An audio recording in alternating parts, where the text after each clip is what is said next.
Bom, presidente, fora as brincadeiras, nós estamos vivendo um momento muito sério. Ontem foi um dia muito intenso e um dia muito importante, enfim, para as nossas construções de posições, né, de maneira coletiva, cidadã, participativa. E esses últimos dias também foram dias de muita intensidade e de muita cautela para poder entender o que está acontecendo na cidade. E aí eu, no início, falei da minha, enfim, do meu não entendimento de um alinhamento instantâneo e repentino do governo municipal com José Serra e suas propostas entreguistas e contra as nossas riquezas e nossos valores. Eu fico a me perguntar se o governo é contrário também, por conta de querer receber mais dinheiro dos royalties, se o governo municipal é contrário receber royalty para a educação e para a saúde, 75% para a educação e 25% da saúde, que é a previsão dos royalties do pré-sal, que o senador José Serra quer mudar e vai defender isso aqui hoje, nas nossas terras em crise, por conta dos orçamentos dos royalties. Mas eu queria trazer, primeiro, uma avaliação sobre o que acontecia em 2008 e que me parece que até hoje não mudou, mas algumas coisas que mudaram precisam ser reconciliadas. E a palavra do último fim de semana, que todo mundo viu circulando aí no cenário político da cidade, um vídeo com a inserção e a reinserção de antigos caciques, antigos sheiks do petróleo, antigos prefeitos, deputados, né, principalmente o seu grupo político, né, o senhor Silvio Lopes, a entrar efetivamente nesse governo.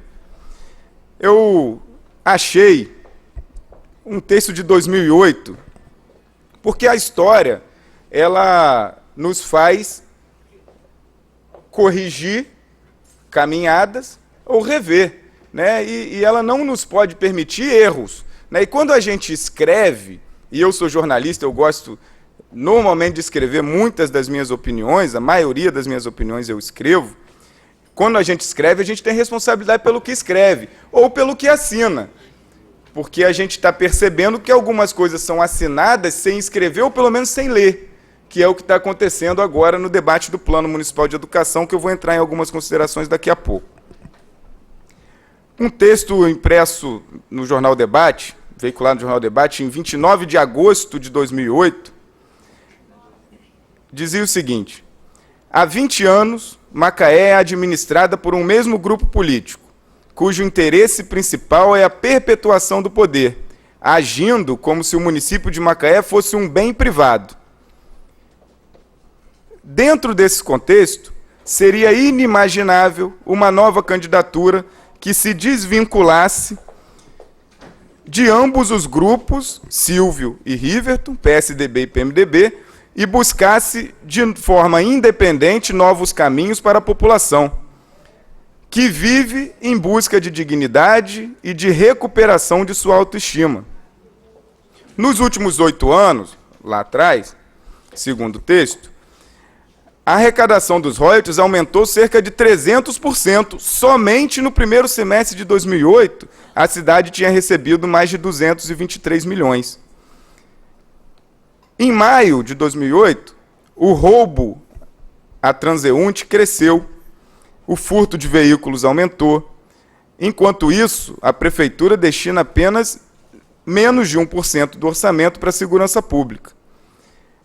A manutenção da administração pública receberá mais de 20% do montante, a maior parcela para a folha de pagamento, inchada por nomeações que atendem mais a interesses políticos do que o bem público.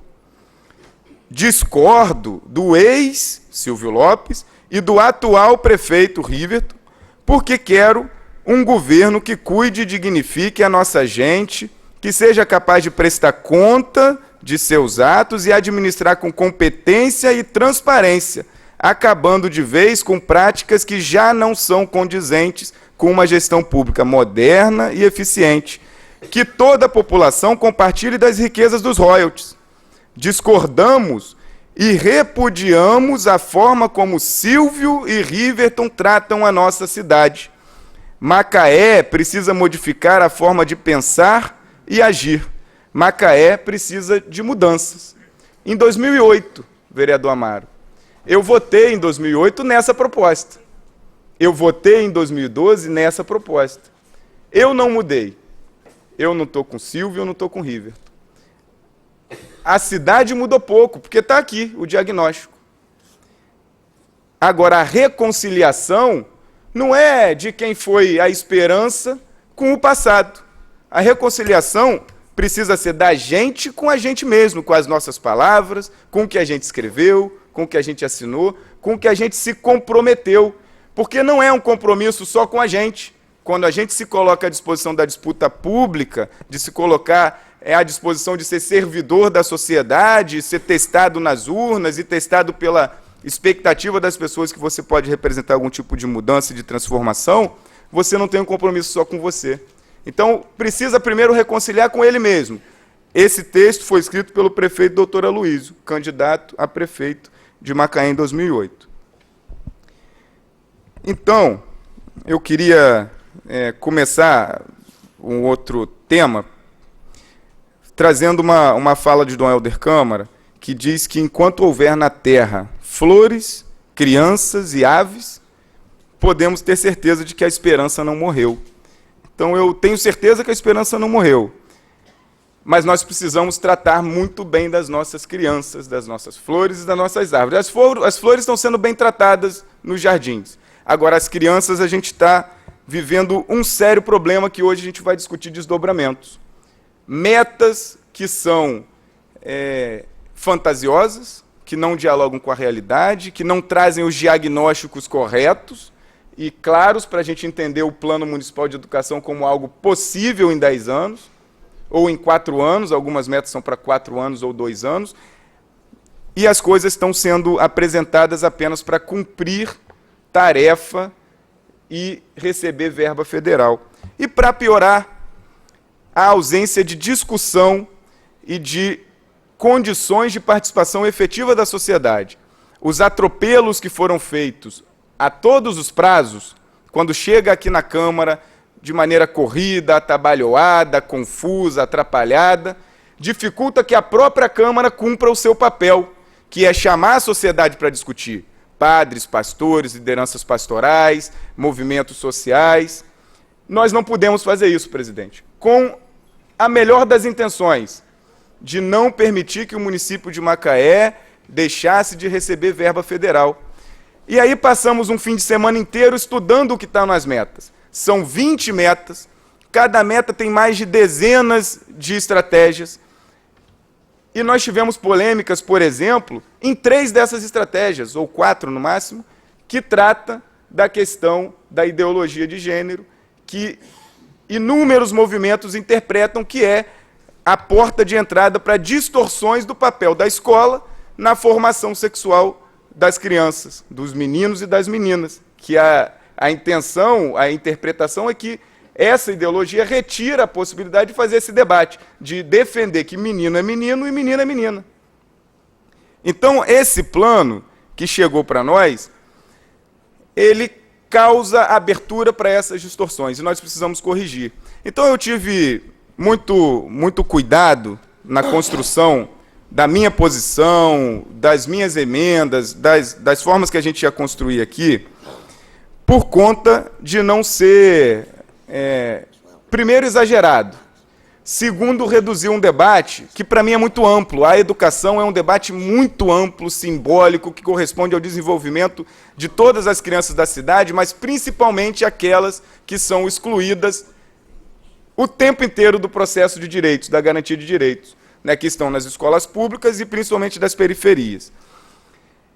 E nós não podemos, principalmente os que têm orientação cristã, espiritualidade, fé, acreditar que a exclusão é algo que dialogue positivamente com a educação. Ao contrário, Nós precisamos encontrar nas nossas metas e estratégias formas de que a escola não seja o espaço de preconceitos e discriminações.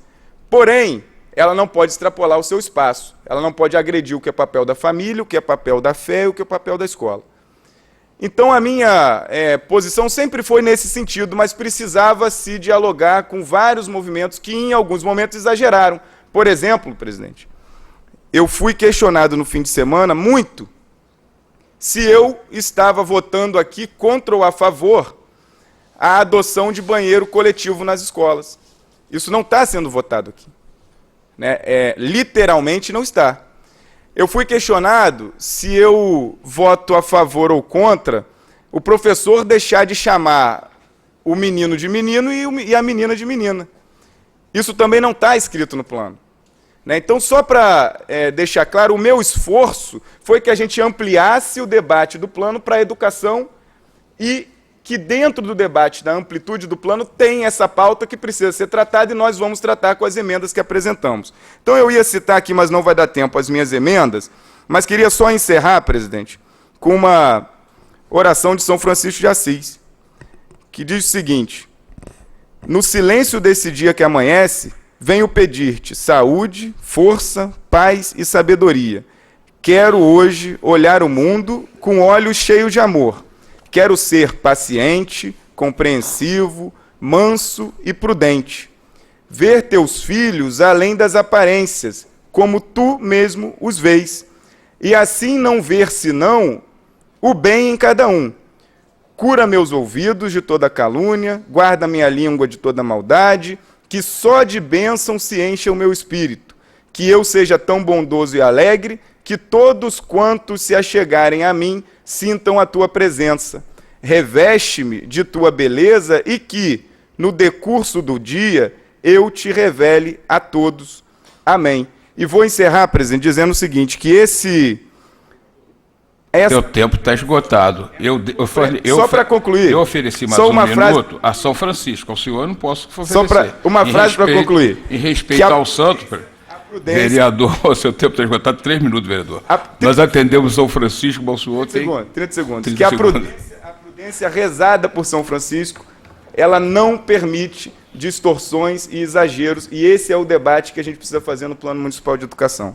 Obrigado, presidente. Desculpa pelo Salvo por São Francisco.